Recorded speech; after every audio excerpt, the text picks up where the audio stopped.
नमस्ते। अहमत्र एकां लघुकथां वदामि। काचित् वृद्धा आसीत्। तस्याः 4 पुत्राः आसन्।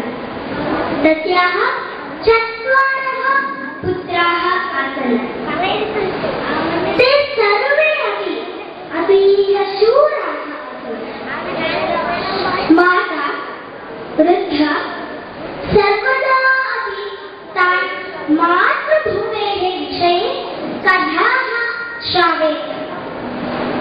अतः ते सर्वे अपि राष्ट्रविषये, अस्माकं देशविषये बहु श्रद्धालवः आसन्। एकदा देशस्य उपरि शत्रूणाम् आक्रमणं भवति। तदा सर्वस्मिन् गृहानपि एकैकः युद्धार्थं गच्छति।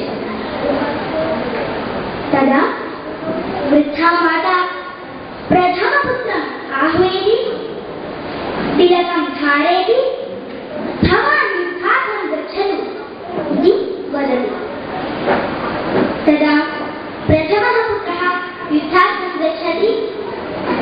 तत्र शौर्येण युद्धं करोति, किन्तु सः वीरस्वर्गं प्राप्नोति। तदा वृद्धा माता द्वितीयपुत्रम् आह्वयति, तमपि युद्धार्थं प्रेषयति। द्वितीयः पुत्रः अपि युद्धार्थं गच्छति। तत्र शौर्येण युद्धं करोति, किन्तु सः अपि वीरस्वर्गं प्राप्नोति। तदा वृद्धा माता तृतीयपुत्रमपि आह्वयति, आलिङ्गति, वदति च, भवान् युद्धार्थं गच्छतु, अस्माकं देशस्य रक्षणं करोतु, अस्माकं कर्तव्यमस्ति इति वदति। तदा तृतीयः पुत्रः अपि युद्धार्थं गच्छति। तदा शौर्येण युद्धं करोति, किञ्चित् दिनानन्तरं वार्ता आगता, तृतीयः पुत्रः अपि मृतः। तदा ग्रामीणाः सर्वे अपि वृद्धायाः समीपम् आगच्छन्ति। ते वदन्ति, भोः मातः, भवत्याः तृतीयः पुत्रः अपि रणरङ्गे मृतः। अतः भवती चतुर्थपुत्रं मां प्रेषयतु। भवत्याः अन्तिमसमये सः आवश्यकः। अतः भवती भवत्याः चतुर्थपुत्रं मां प्रेषयतु इति वदति।